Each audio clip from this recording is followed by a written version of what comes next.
Yes, good morning, student.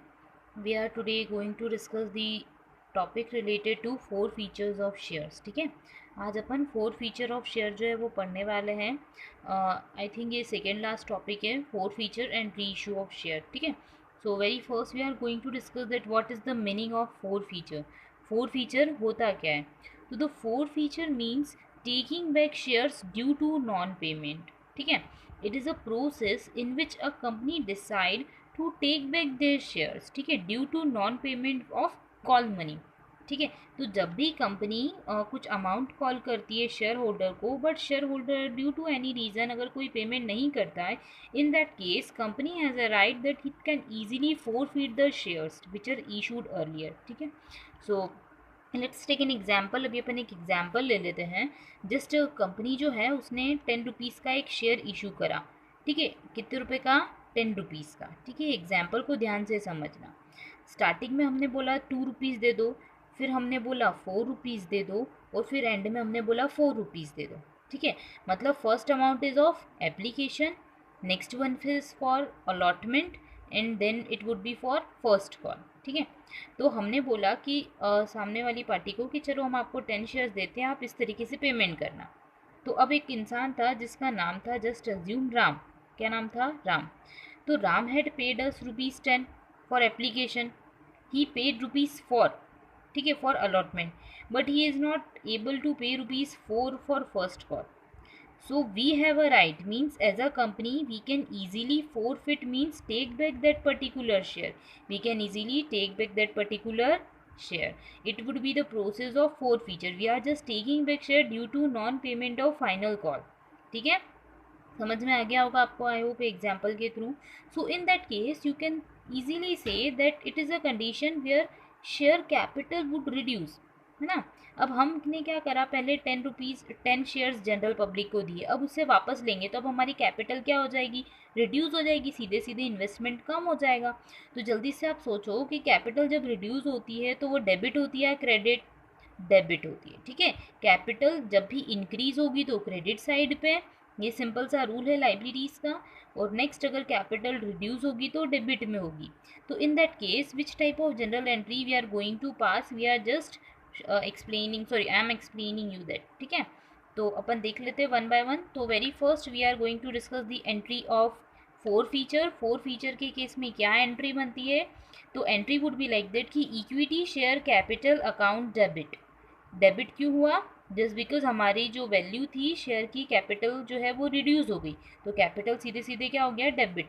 To share forfeiture account, to share unpaid account. ठीक है, share forfeiture account would credited by the paid up value.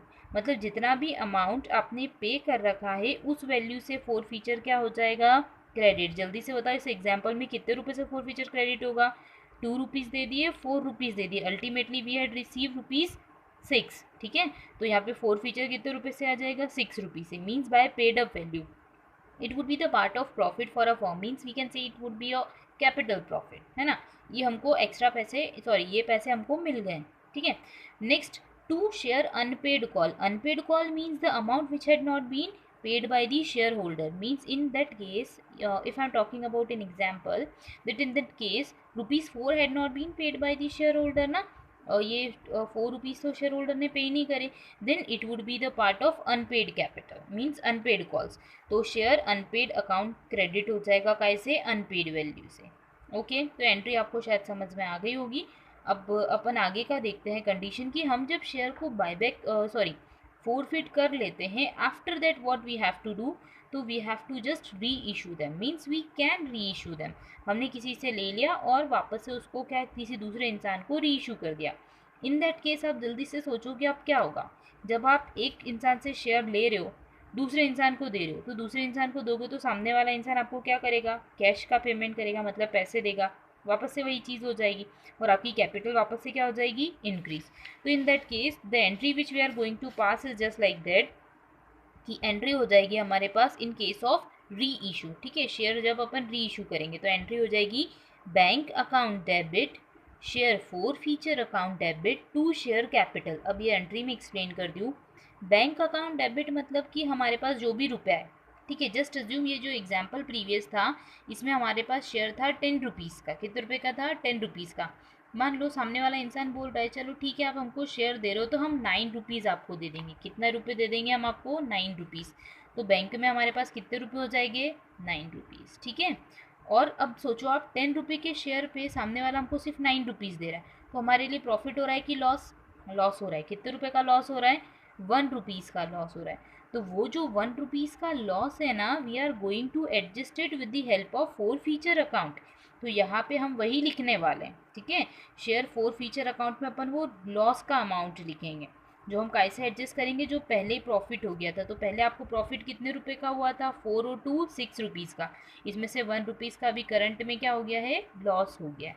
तो आप यहाँ पे डाल दोगे क्या? To share forfeiture account, जो भी बैलेंसिंग फिगर आएगा। क्या बोलते हैं इसको? Balancing figure. या फिर आप इसको ये भी बोल सकते हो it would be the part of loss, जो भी लॉस हो रहा है आपको इशू पे। ठीक है। ये सिर्फ एक्सप्लेन करने के लिए बोल रही हूँ। To share capital account, share capital would be credited by its face value. मतलब जब भी शेयर कैपिटल क्रेडिट करोगे तो कैसे करोगे? फेस वैल्यू से, मतलब 10 रुपीज़ से। शेयर कितने का था? 10 का, तो आप 10 से क्रेडिट करोगे। ठीक है। यहाँ पे नंबर ऑफ शेयर का मल्टीप्लाई करेंगे अमाउंट में तो अपने पास ये फिगर आएगा। ठीक है। ये शेयर फोरफिट हो गए, यहाँ पे शेयर हमने री इशू कर दिया। अब नाउ नेक्स्ट स्टेप जो होती है बेसिकली थर्ड स्टेप जो होती है वो एंडिंग स्टेप होती है। इसमें क्या करते हैं हम, जो भी हमारे पास अल्टीमेट रिजल्ट बचा है उसको डालते हैं कैपिटल रिजर्व में। तो अब नेक्स्ट एंट्री होती है share forfeiture account debit to capital reserve account. ठीक है।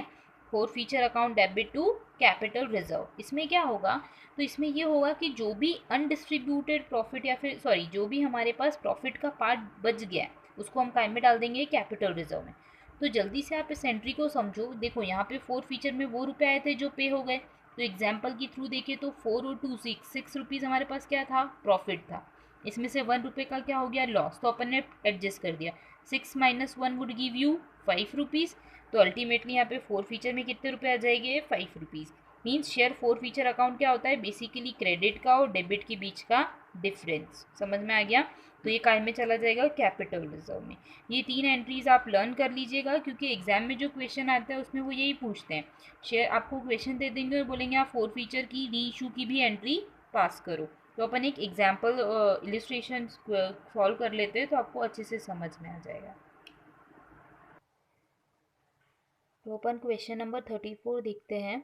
अपनी जीपीएच की बुक का ये page number 7.90। Question is just like that कि mister Awadhesh had purchase 500 equity share of ₹10 each of Nilesh limited. मतलब फर्म का नाम क्या है? कंपनी का नाम क्या है? नीलेश लिमिटेड। और अवधेश ने परचेज कितने करे? 500 equity shares. Payable as ₹2 on application, 3 on allotment and 5 on call. मतलब 2 + 3 + 5 का लॉजिक लग रहा है। ही फेल्ड टू पे अलॉटमेंट एंड कॉल मनी, मतलब उसने अलॉटमेंट भी नहीं दिया और कॉल मनी भी नहीं दिया।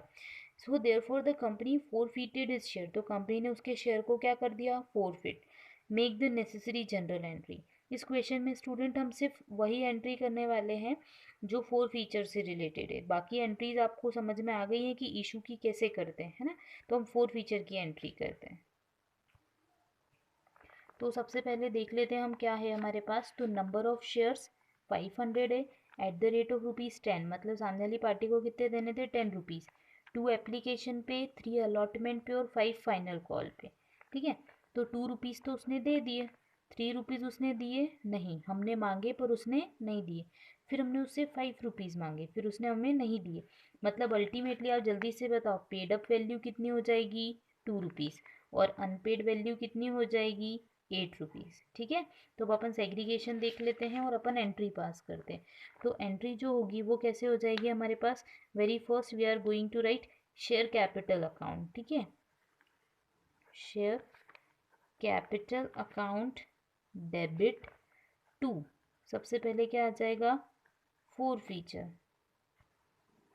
To share forfeiture account. और क्या हो जाएगा? To unpaid call. अब देखो अनपेड कॉल में दो हैं, अलॉटमेंट भी है और फाइनल कॉल भी है। ठीक है। तो अपन दोनों नाम लिख देंगे। लिखेंगे क्या सबसे पहले? अनपेड कॉल के अंदर सबसे पहले टू शेयर अलॉटमेंट, फिर उसके बाद लिख देंगे टू शेयर फाइनल कॉल, मतलब उनके नाम लिखते हैं। ठीक है। सेकेंड कॉल होता तो सेकेंड, थर्ड होता तो थर्ड कॉल। अब फटाफट से कैलकुलेशन करते हैं, तो नंबर ऑफ़ शेयर हमारे पास कितने थे, 500। अब एक शेयर पे हमको टोटल कितने रुपए कॉल करें, 10 रुपीज़। तो ये क्या डेबिट कितने से हो जाएगा, 500 इंटू 10, मतलब कितने रुपए से हो जाएगा, 5000।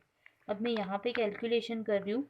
अब अपन क्रेडिट की टोटल देखते हैं, तो 2 शेयर 4 फीचर, 4 फीचर में कौन सी वैल्यू आती है, जो पे हो गई है।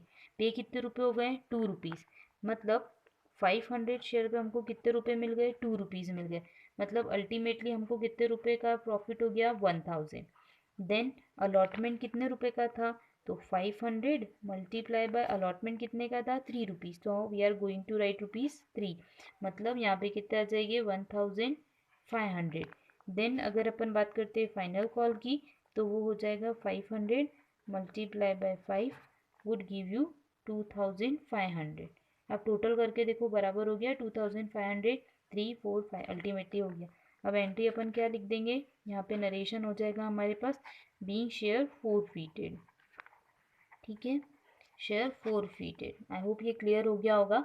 अब अपन जो नेक्स्ट क्वेश्चन करेंगे, उसके अंदर अपन इशू की कंडीशन देखेंगे कि जब प्रीमियम पे होता है तो उस केस में क्या कंडीशंस बनती है। So let's discuss premium issue now. तो in case of premium issue, ठीक है, there may be two condition. One is that की premium is received by company, and next one is that premium had not been received by company. अगर company ने premium receive कर लिया है, in that case no entry related premium would be pass. मतलब premium से related कोई entry पास नहीं होगी। सिंपल एंट्री जो होगी वो क्या हो जाएगी, share capital account debit to share forfeiture to share unpaid, जो हमेशा पार के केस में होती है। मतलब case would be just like that par, हम सोचेंगे कि शेयर पार पे है। But in case we are talking about unpaid, ठीक है, अगर प्रीमियम का अमाउंट अनपेड होता है, in that case we have to pass the entry of security premium. हमको सिक्योरिटी प्रीमियम की एंट्री पास करनी पड़ेगी, and it would be debited. ठीक है, ये क्या हो जाएगा, एंट्री में डेबिट। आपको पता है प्रीमियम पहले क्या होता था, क्रेडिट। तो अब एंट्री क्या होती है, पूरी रिवर्स हो जाती है। तो प्रीमियम क्या हो जाएगा, डेबिट हो जाएगा। And entry would be like that कि शेयर कैपिटल अकाउंट डेबिट, जो भी हमारी फेस वैल्यू उससे कैपिटल आ जाएगा। सिक्योरिटी प्रीमियम अकाउंट डेबिट, वो कैसे आ जाएगा हमारे पास, प्रीमियम की वैल्यू से। शेयर फोर फीचर, जो भी अमाउंट पे हो गया है, एंड अनपेड कॉल, जो भी अमाउंट अनपेड है। ठीक है, ये आपको समझ में आ गया होगा। अब अपन इससे रिलेटेड जो है दो क्वेश्चन जो है उनको सॉल्व कर लेंगे, तो आपको और क्लियर हो जाएगा। फिर अपन री इशू सीखेंगे।